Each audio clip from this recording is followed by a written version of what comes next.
નમસ્કાર, news city ગુજરાતીમાં આપનું સ્વાગત છે અને આપની સાથે હું છું મિત્તલ ખાણિયા। મહત્વના સમાચારો પર નજર કરીએ તો પંચમહાલમાં ડૂબી જતા 3 કિશોરીના મોત નિપજ્યા છે। ખાડામાં પાણી પીવા જતા ડૂબી ગઈ 3 કિશોરી। ઘોગંબાના સિમિયાળાના પીપળિયા ગામની આ ઘટના બની। કોતરમાં પાણી સંગ્રહ માટે બનાવવામાં આવેલા પાણી ભરેલા ખાડામાં આ ઘટના બની। એક કિશોરી પાણી પીવા ગઈ અને દરમિયાન પાણીના ખાડામાં લપસી જતા अन्य 2 किशोरी बचावा जता त्रणेयना पाणीमां डूबी जता मौत निपज्या छे। एक ज फळिया अने कुटुंबनी 3 मासूमना मौत थता मंदिर फळियामां शोकनो माहोल छे।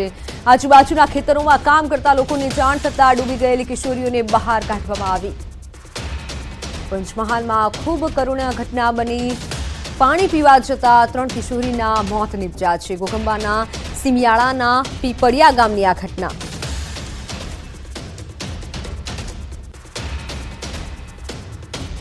खाडामां पाणी पीवा जता 3 किशोरी डूबी गई। घोगंबाना सिमियाळा पीपळिया गामनी आ घटना बनी कि ज्यां 3 किशोरीओना डूबी जवाथी मौत निपज्या छे। पोलीसे स्थळ पर पहोंची तपास हाथ धरी છે। આ 3 કિશોરીઓ પાણી પીવા ગઈ હતી, પરંતુ એક કિશોરી ડૂબી અને જેથી બીજી 2 કિશોરી બચાવવા જતા 3 કિશોરી પાણીમાં ડૂબી અને મોતને ભેટી છે। જોકે સમગ્ર પંથકમાં શોકનો માહોલ છે, કારણ કે એક જ ફળિયામાં રહેતી ત્રણેય આ કિશોરીઓ કે જે મોતને ભેટી છે। ખૂબ કરુણ ઘટના પંચમહાલથી સામે આવી છે। ડૂબી જતા 3 કિશોરીઓના મોત નિપજ્યા છે। ખાડામાં પાણી પીવા આ 3 કિશોરીઓ ગઈ હતી, જેમાં એક કિશોરી ડૂબી અને બચાવવા જતી બીજી 2 કિશોરી પણ ડૂબી જતા 3 કિશોરીઓના મોત નિપજ્યા છે। ઘોગંબાના સિમિયાળાના પીપળિયા ગામની આ ઘટના છે। સમગ્ર પીપળિયા ગામમાં શોકનો માહોલ છવાયો છે।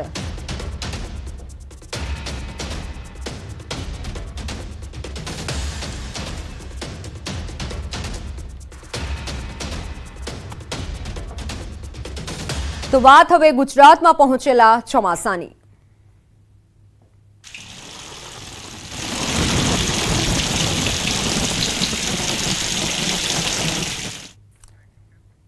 રાજ્યમાં ચોમાસાની એન્ટ્રી થઈ ચૂકી છે, ત્યારે ગુજરાત સહિત દેશમાં 5 સાયક્લોનિક સર્ક્યુલેશન સર્જાયા છે અને આ તરફ મુંબઈ નજીક શિયર ઝોન બન્યું છે, તો ઉત્તરમાં વેસ્ટર્ન ડિસ્ટર્બન્સ છે। જોકે ગુજરાતમાં ચોમાસાની એન્ટ્રી નબળી રહી છે, કેમ કે ગુજરાત પહોંચતા ચોમાસાનું વહન નબળું પડ્યું છે।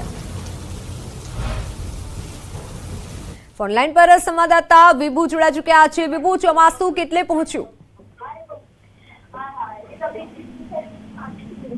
જી મિત્તલ, અત્યારે જે રીતે ચોમાસાનું આગમન તો ગુજરાતમાં થઈ ગયું છે, પરંતુ એનું વહન છે તે નબળું પડી ગયું છે। એટલે કે મેઘરાજાની ધમાકેદાર એન્ટ્રી ના રહી અને હવે આગળ જ્યારે વધી રહ્યું છે, પરંતુ ધીમી ગતિએ વધી રહ્યું છે। જે આગામી 5 દિવસ તો સામાન્યથી મધ્યમ વરસાદની જ આગાહી છે તે કરવામાં આવી છે। ચોમાસું મોડું આવતું હોય છે ત્યારે પણ મેઘરાજાની ધમાકેદાર એન્ટ્રી થતી હોય છે, એટલે ભારેથી અતિ ભારે વરસાદ થતો હોય છે, પરંતુ ચાલુ વર્ષે ચોમાસું વહેલું બેસી ગયું છે, પરંતુ નબળું જોવા મળી રહ્યું છે, કારણ કે જે રીતે સિસ્ટમ હોવી જોઈએ, પવનની ગતિ હોવી જોઈએ, જે વહનને આગળ લઈ જવા માટે પાછળથી જે પવનો આવતા હોય છે તે નબળા છે અને આ ઉપરથી જે પવનો આવી રહ્યા છે તે અવરોધ પહોંચાડી રહ્યા છે। અત્યારે પણ દેશમાં 5 જેટલી સિસ્ટમો સક્રિય છે, અલગ અલગ જગ્યા પર સાયક્લોનિક સર્ક્યુલેશન સક્રિય છે, સાથે જ ઉત્તરમાં વેસ્ટર્ન ડિસ્ટર્બન્સ સક્રિય છે। તેમ છતાં પણ ચોમાસાની જે ગતિ છે તે મંદ પડી છે અથવા તો નબળું વહન છે તે જોવા મળી રહ્યું છે, જેના કારણે જ સમગ્ર ગુજરાતમાં સારા વરસાદ માટે હજુ પણ રાહ જોવી પડે તેવું નિષ્ણાંતોનું અનુમાન છે। બિલકુલ વિભુ, આભાર માહિતી બદલ।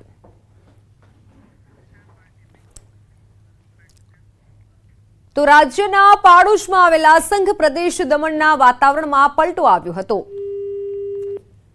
સવારથી જ પ્રદેશમાં વાદળછાયું વાતાવરણ છવાયું હતું। વહેલી સવારે દમણ અને આસપાસના વિસ્તારમાં થોડા સમય સુધી સારો વરસાદ વરસ્યો હતો। વહેલી સવારે વરસાદ વરસતા વાતાવરણ ખુશનુમા થયું હતું। ગરમી અને ઉકળાટના માહોલ વચ્ચે વરસાદ થતા વાતાવરણમાં ઠંડક પ્રસરી હતી। આથી લોકોએ ગરમી અને બફારાથી રાહત અનુભવી હતી।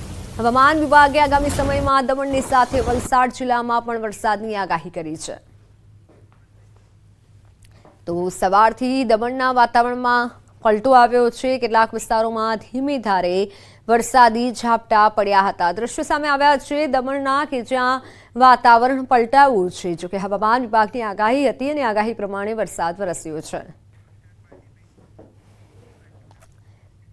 આ તરફ પંચમહાલમાં રાત્રે પવન સાથે વરસાદ વરસ્યો છે. ગત રાત્રિએ આવેલા ભારે પવનના કારણે મોરવા હડફના વેચમાં 2 મકાનની છત ઉડી ગઈ, જેના કારણે 2 પરિવારના મકાનોને ભારે નુકસાન થયું. તેજ પવન દરમિયાન સમય સૂચકતા વાપરી પરિવારજનો બહાર નીકળી જતા આબાદ બચાવ થયો.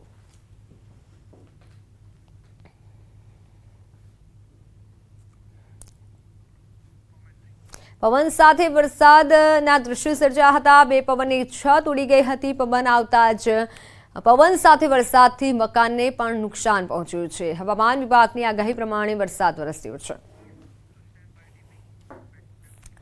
તો ખેડૂતો મૂકો લાપસીના આંધણ, રૂમઝૂમ કરતું ગુજરાતમાં આવી ગયું છે ચોમાસું. 4 દિવસ પહેલા ચોમાસાની એન્ટ્રી થઈ.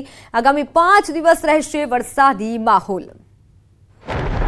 જેની આતુરતાપૂર્વક રાહ જોવાઈ રહી હતી, જેમના માટે ખેડૂતો આકાશ પર મીટ માંડીને બેઠા હતા, તે મેઘરાજાની ગુજરાતમાં પધરામણી થઈ ગઈ છે. ગુજરાતમાં 15 જૂનની બદલે 4 દિવસ વહેલું ચોમાસું આવી પહોંચતા ખેડૂતોની ખુશીઓનો કોઈ પાર નથી. હવામાન વિભાગે સત્તાવાર રીતે ગુજરાતમાં નૈઋત્ય ચોમાસું બેસી ગયાની જાહેરાત કરી દીધી છે. એટલે કે હવે ગુજરાતીઓને ગરમીથી નહીં પરંતુ વરસાદથી ભીંજાવવું પડશે. એટલે રેઇનકોટ અને છત્રી લઈને જ ઘરની બહાર નીકળજો, કેમ કે હવામાન વિભાગે 6 દિવસ સમગ્ર રાજ્યમાં સાર્વત્રિક વરસાદની આગાહી કરી છે. હવામાન વિભાગના કહેવા પ્રમાણે 17 જૂન સુધી ગુજરાતના વિવિધ જિલ્લાઓમાં ગાજવીજ સાથે વરસાદ તૂટી પડશે. ત્યારે આગામી 5 દિવસ ક્યાં ક્યાં વરસાદ પડશે તેના પર નજર કરીએ તો 12 જૂને પંચમહાલ, દાહોદ, મહીસાગર, વલસાડ, તાપી, ડાંગ, સુરત, ભરૂચ, નર્મદા, છોટાઉદેપુર, વડોદરા, અમરેલી, ભાવનગર, ગીર સોમનાથ, દીવમાં વરસાદની આગાહી છે. 13 જૂને સાબરકાંઠા, ગાંધીનગર, અરવલ્લી, ખેડા, અમદાવાદ, આણંદ, પંચમહાલ, દાહોદ, મહીસાગર, વડોદરા, છોટાઉદેપુર, નર્મદા, ભરૂચ, સુરત, ડાંગ, નવસારી, વલસાડ, તાપી, દમણ, દાદરા નગર હવેલી, અમરેલી, ભાવનગર, ગીર સોમનાથ, દીવમાં વરસાદની આગાહી છે. 14 જૂને સુરત, ડાંગ, નવસારી, વલસાડ, દમણ, દાદરા નગર હવેલી, અમરેલી, ભાવનગર, ગીર સોમનાથ, દીવમાં વરસાદની આગાહી છે. 15 જૂને સુરત, ડાંગ, નવસારી, વલસાડ, દમણ, દાદરા નગર હવેલી, અમરેલી, ભાવનગર, ગીર સોમનાથ, દીવમાં વરસાદની આગાહી છે. 16 જૂને નવસારી, વલસાડ, દમણ, દાદરા નગર હવેલી, અમરેલી, ભાવનગર, ગીર સોમનાથ, દીવમાં વરસાદની આગાહી છે.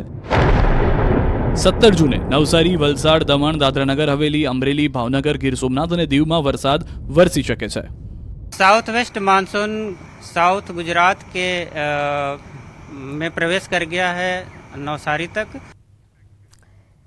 તો પાટણમાં જીવતો વીજવાળ તૂટતા 3 ભેંસના મોત નીપજ્યા છે. સમીના વાવલ ગામે આ ઘટના બની છે. ખેતરમાં પસાર થતી વીજ લાઇનનો વાયર તૂટી પડતા 3 ભેંસના મોત નીપજ્યા છે. વહેલી સવારે ખેતરમાં ચરવા ગયેલી 3 ભેંસો પર વીજ લાઇન તૂટી અને માથે પડ્યું. એક સાથે 3 પશુઓના મોતથી પશુ માલિકોને આર્થિક નુકસાન પહોંચ્યું છે. સમીના વાવલ ગામે આ ઘટના બની છે. જીવતો વીજવાળ તૂટી જતા 3 ભેંસોના મોત નીપજ્યા છે. સમીના વાવલ ગામે 3 ભેંસોના મોત નીપજ્યા.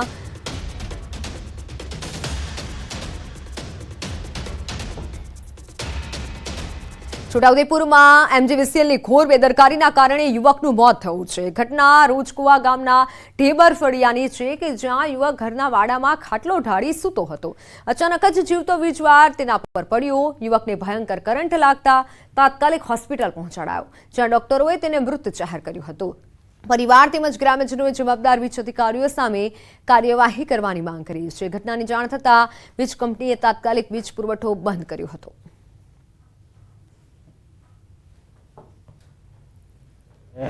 રાતે વરસાદ બંધ થઈ ગયો, છોકરો લાઈટ જતી રહી એટલે બહાર આવીને ઊંઘતો હતો અને પછી છોકરો ઊંઘતો હતો ત્યાં વાયર પડ્યો હતો નીચે. આજ વહેલી તકે કરવામાં ના આવે તો અમે કલેક્ટરમાં રજૂઆત કરશું અને સાંસદશ્રીને રજૂઆત કરશું અને વહેલી તકે આ પુલ નમેલાશે અને વાયરો નાખવામાં આવે. એજગઢથી પાલસંડા, રોજકુવા, હરદાસપુર, ચિચોડ આ ગામોમાં ગલા ગોમડી અને વહેલી તકે આ રિપેર કરવામાં આવશે. આ તેજગઢ સબ ડિવિઝનના વિસ્તારની અંદર 120 વિલેજ આવે છે. એ અંદર મારે ત્યાં કોઈ લેખિતમાં કે વર્બલી કોઈ ફરિયાદ કરે તો એનો તાત્કાલિક ધોરણે મેક્ઝિમમ 2 થી 3 દિવસમાં નિકાલ કરવામાં આવે છે. ટ્રી મોન્સિંગની કામગીરી, ટ્રી કટિંગની કામગીરી અત્યારે હાલમાં ચાલુ છે. રાજકોટનું ગોંડલ એપીએમસી માર્કેટ ગણેશ જાડેજાના સમર્થનમાં સજ્જડ બંધ રાખવામાં આવ્યું છે. યાર્ડના વેપારીઓ તેમજ કમિશન એજન્ટે પણ સમર્થન આપ્યું છે. જૂનાગઢ જિલ્લાના અનુસૂચિત જાતિના પ્રમુખના દીકરાનું અપહરણ કરી મારવાના કેસમાં ધારાસભ્યના પુત્ર ગણેશ જાડેજા સહિતની ધરપકડ કરવામાં આવી છે, જેને રિમાન્ડ પણ માંગવામાં આવ્યા હતા. ત્યારે કોર્ટે રિમાન્ડ નામંજૂર કરી જેલ હવાલે કરી દીધા છે. જ્યારે કે ગોંડલ એપીએમસીના ચેરમેન કહી રહ્યા છે કે ગોંડલના ગણેશ જાડેજા પર ખોટો આરોપ કરવામાં આવી રહ્યો છે, જેને લઈને ગોંડલના લોકોએ માર્કેટ બંધ રાખવાનો નિર્ણય કર્યો છે. જે રીતે ગોંડલના ગણેશભાઈની છબી ખરડાવવાના પ્રયત્નો થઈ રહ્યા છે, એના માટે આજે સમગ્ર ગોંડલના લોકોએ નિર્ણય લીધો છે. એમાં તમામ અમારા ગોંડલ માર્કેટિંગ યાર્ડના વેપારી, અમારા મજૂર ભાઈઓ, અમારા કમિશન એજન્ટ ભાઈઓ અને ગોંડલના લોકોએ નિર્ણય લીધો છે કે ગણેશભાઈ સામો કાંઈ પ્રશ્ન હોય તો એ ગણેશભાઈનો પ્રશ્ન નથી, સમગ્ર ગોંડલનો પ્રશ્ન છે. એના માટે આજે ગોંડલને બંધ પાડવામાં આવ્યું છે. રાજકોટ ગોંડલના ગણેશ જાડેજાના સમર્થનમાં ગોંડલ તાલુકાના લોકો આવ્યા છે. ગોંડલ શહેર તેમજ ગોંડલ તાલુકાના 84 જેટલા ગામોના લોકો બંધ પાડી ગણેશ જાડેજા તેમજ જયરાજસિંહ જાડેજાના પરિવારોને સમર્થન જાહેર કર્યું છે. ત્યારે ગોંડલમાં પણ લોકો અનિચ્છનીય ઘટના ન બને તેને લઈને રાજકોટ, જામનગર, સુરેન્દ્રનગર, દ્વારકા તેમજ મોરબી જિલ્લાનો પોલીસ સ્ટાફ ફાળવવામાં આવ્યો છે, જેમાં 4 ડીવાયએસપી, 11 પીઆઈ, 34 પીએસઆઈ, 400 પોલીસ જવાનો, 95 હોમગાર્ડના જવાનો સહિત કુલ 600 જેટલા પોલીસ કર્મચારીઓ તેમજ અધિકારીઓ બંદોબસ્તમાં તૈનાત રહેશે.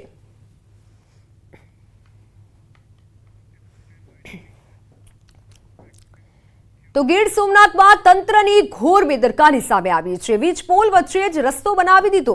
વીજ પોલના કારણે અકસ્માતનો ખતરો. જ્યારે કોડીનારના ડોળાસા અને ઉનાના લેરકા ગામને જોડતો રસ્તો 4 કિલોમીટરનો આ રસ્તો નવો બન્યો છે, પણ વીજ પોલ વચ્ચોવચ્ચ રહી ગયો. કોન્ટ્રાક્ટર અને તંત્રની લાપરવાહી કહો કે બેદરકારી. લેરકા ગામ પંચાયત દ્વારા વીજ વિભાગની રજૂઆત કરવામાં આવી. વીજ વિભાગ દ્વારા પંચાયતને વીજ પોલ હટાવવા ફી ભરવા સૂચન કરાયું. જોકે પંચાયતના મતે કોન્ટ્રાક્ટરની જવાબદારી છે.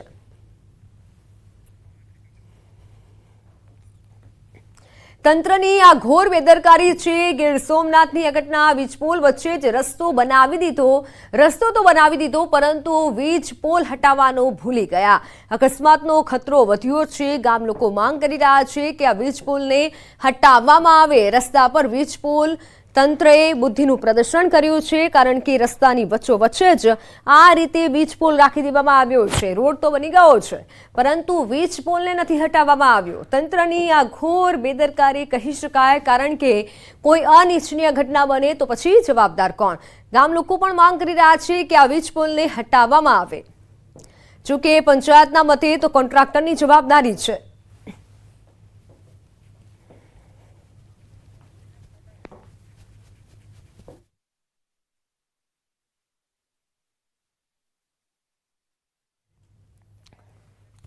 ઓનલાઈન પર મારી સાથે સંવાદદાતા દિનેશ જોડાઈ ચૂક્યા છે. દિનેશ, આખરે હવે આ ક્યારે વીજ પોલ હટશે? બિલકુલ મિત્તલ, ખાસ કરીને આજે ઘટના છે કે ઉના તાલુકાનું લેરકા ગામ છે ને લેરકા ગામથી કોડીનારના ડોળાસા ગામ સુધી જોડતો આ રસ્તો છે ને ત્યાં આગળ એક પ્રકારે કહી શકાય કે પેવરનું જે કામ છે, ડામર રોડનું કામ છે તે પૂર્ણ થઈ ગયું છે, પરંતુ આ કામ દરમિયાન જ એક પ્રકારે કહી શકાય કે વીજ પોલ જે રોડની વચ્ચોવચ, રસ્તાની વચ્ચોવચ હતો તે હટાવવો જોઈએ, તેને હટાવવાને કારણે હાલ આ રોડ છે તે ભારે ચર્ચામાં મુકાયો છે. ખાસ કરીને આ ગામના સરપંચ સાથે આપણી વાત થઈ છે ને તેઓનું કહેવું છે કે તેઓ દ્વારા પીજીવીસીએલમાં રજૂઆત કરાઈ છે, પરંતુ પીજીવીસીએલ દ્વારા તેમને કોઈ ફી ભરવા માટેનું, રૂપિયા ભરવા માટેનું કહ્યું હતું ને પંચાયત ન ભરી શકવાના કારણે આ રોડ નો વીજ પોલ છે તે હટાવવામાં નથી આવ્યો. બીજી તરફ આ જે વીજ પોલ છે તે કોન્ટ્રાક્ટરને હટાવવાનું પણ સરપંચ દ્વારા જણાવવામાં આવ્યું હતું. મિત્ર, તો સરપંચ પ્રતિનિધિ દિલીપવાળા અમારી સાથે જોડાઈ ચૂક્યા છે. દિલીપભાઈ, ન્યૂઝ 18 ગુજરાતીમાં સ્વાગત છે આપનું.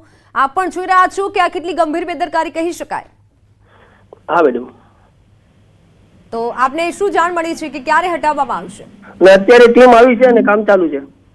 એટલે ક્યારે હટશે? હવે એ લોકો અત્યારે કામ ચાલુ કર્યું છે, એ સાંજ સુધીમાં હટાવવાનું કહે છે. હા, એટલે કોના દ્વારા રજૂઆત કરવામાં આવી હતી? અત્યારે જે બી આવેલી છે પીજીવીસીએલ વાળા. એટલે અત્યારે કામગીરી થઈ રહી છે? હા, કામ ચાલુ થયું આગળ. કારણ કે પંચાયતના અધિકારીઓ તો એવું કહી રહ્યા છે કે કોન્ટ્રાક્ટરની આ જવાબદારી છે. તો કોન્ટ્રાક્ટરની મેમ જવાબદારી આવે. એટલે અત્યારે કોના દ્વારા કામગીરી કરવામાં આવી રહી છે? પીજીવીસીએલ દ્વારા? પીજીવીસીએલ દ્વારા. કારણ કે જો આ કોઈના પર પડે છે વીજ પોલ તો મોટી દુર્ઘટના સર્જાઈ શકે છે. હા, દુર્ઘટના સર્જાઈ શકે વચ્ચે રહી તો. એમ નહીં, જ્યારે આ રોડ બનતો હતો અને જ્યારે આ વીજ પોલ નહોતો હટાવાયો ત્યારે આપને જાણ હતી તેની? હા, એની માટે અમે અરજી કરેલી હતી પીજીવીસીએલમાં. એટલે અરજીનો કોઈ નિકાલ નહોતો આવ્યો? નહીં, અરજીનો એ લોકો અમને એફસીઓ ભરવા માટે નોટિસ આપી હતી, પણ પંચાયત કોઈ એવો ખર્ચ ન મેડમ કરી શકે. એમ નહીં, પણ કેટલો ખર્ચો થઈ શકે? અને જો રોડ બની જાય ત્યાં સુધી વીજ પોલ ન હટે? 6,000 ની આજુબાજુ ખર્ચો હતો મેડમ. કેટલો સમય થયો? અમે તારીખ ચોક્કસ જોઈ લો, એક મિનિટ ચાલુ રાખો. દિલીપભાઈ, અમને વિસ્તારથી જણાવશો, કારણ કે આ મોટી બેદરકારી છે. કોઈ રસ્તા પર અત્યારે વાહનો પણ જઈ રહ્યા છે રસ્તા પર, અને જો કોઈના પર આ વીજ પોલ પડે છે તો નુકસાન થઈ શકે, જીવ પણ જઈ શકે. હા મેડમ. આપની પણ જવાબદારી બને છે ને? હા, મેં એ માટે અરજી લખીને પણ આપી હતી તારીખ 9/5/2024 રોજ. અને કેટલા સમયમાં આપને એવું કહેવામાં આવ્યું હતું કે નિકાલ આવશે? અમને એવું કીધું હતું કે જ્યારે એફસીઓ ભરાશે ત્યારે નિકાલ આવશે. એટલે એનો મતલબ કે કોન્ટ્રાક્ટરે પણ કામગીરી નથી કરી, પીજીવીસીએલે પણ નથી ધ્યાન આપ્યું? પીજીવીસીએલ અમને લેખિત જવાબ આપ્યો હતો. જી, લેખિત જવાબ આપ્યો, પણ અમારી લેખિત કોઈ અમે પૈસા ભરી શકીએ નહીં ને, એવા ખર્ચ ન કરી શકે પંચાયત. તો કોણ ખર્ચ કરી શકે? એના માટે કોન્ટ્રાક્ટર મેડમ ભરે. શું પંચાયત પાસે એટલું ભંડોળ નહીં હોય કે નથી? પંચાયત પાસે મેડમ ભંડોળ હોય, પણ એ ખાલી લાઇટ બિલ ભરવામાં, સાફ સફાઈમાં અને એમાં વાપરી શકાય. આ રીતના બીજા ખર્ચામાં ન વાપરી શકે ને. એટલે અત્યારે હવે શું જવાબ મળ્યો છે? કેટલા સમયમાં કામગીરી થશે? અત્યારે કામગીરી ચાલુ છે. ઓકે દિલીપભાઈ, આભાર આપનો ન્યૂઝ 18 ગુજરાતી સાથે જોડાવા બદલ. તો હાલ આપણી સાથે સરપંચ પ્રતિનિધિ જોડાયા હતા. તેઓનું કહેવું છે કે અત્યારે કામગીરી ચાલુ છે, પરંતુ આ જે થાંભલો છે તે જોખમી પણ બની શકે છે, કારણ કે રસ્તો છે અને આ રસ્તો સાંકડો છે, અને તેના વચ્ચે જો કોઈ વાહન નીકળે છે અને તે સમય દરમિયાન કોઈના પર પડે છે તો કોઈ મોટી દુર્ઘટના પણ સર્જાઈ શકે છે. પંચાયતના મતે કોન્ટ્રાક્ટરની જવાબદારી છે, એટલે એકબીજા પર ઢોળવાનો પ્રયત્ન થઈ રહ્યો છે, પરંતુ હાલ એવું જાણવા મળ્યું છે કે કામગીરીની શરૂઆત કરવામાં આવી છે. વીજ પોલ વચ્ચે જ રસ્તો બનાવી દીધો હતો. સંવાદદાતા દિનેશ જોડાયેલા છે. દિનેશ, સરપંચ પ્રતિનિધિ જોડાયેલા હતા, તેઓનું કહેવું છે કે કામગીરીની શરૂઆત કરવામાં આવી છે. બિલકુલ મિત્તલ, જે પ્રમાણે સરપંચ પ્રતિનિધિએ જણાવ્યું છે કે હાલ જ કામગીરી ચાલુ કરવામાં આવી છે, કારણ કે હજુ થોડા મિનિટો પહેલા જ, એટલે થોડા સમય પહેલા જ સરપંચ પ્રતિનિધિ સાથે આપના દ્વારા વાત કરવામાં આવી હતી. તેઓનું કહેવું હતું કે પીજીવીસીએલને રજૂઆતો કરવામાં આવી છે, લેખિત રજૂઆતો કરવામાં આવી છે, મૌખિત કરવામાં આવી છે. તેમ છતાં પણ એકાદ મહિના જેવો સમય થવા છતાં પણ હજુ પીજીવીસીએલ છે તેમણે ગંભીરતા ન લીધી, અને આખરે રસ્તાનું કામ જે પૂર્ણ થઈ ગયું ત્યારબાદ પણ આ વીજ પોલ છે તે ચાલુ રહ્યો, અને વાહન વ્યવહાર પણ ત્યાંથી સતત ચાલુ રહ્યો. એટલે એક પ્રકારે કહી શકાય કે આકસ્મિક રીતે કોઈ ગંભીર ઘટના ન ઘટી, પરંતુ જો કોઈ આ પ્રકારનો ગંભીર બનાવ બન્યો હોત કે કોઈ ઘટના ઘટી હોત તો આના માટે જવાબદાર કોણ હોત તે પણ એક મોટો સવાલ છે. મિત્તલ, બિલકુલ દિનેશ, આભાર માહિતી બદલ. તો બસ એ જ કે જો કોઈ મોટી દુર્ઘટના સર્જાય તો જવાબદાર કોણ? હાલ તો કામગીરીની શરૂઆત કરવામાં આવી છે.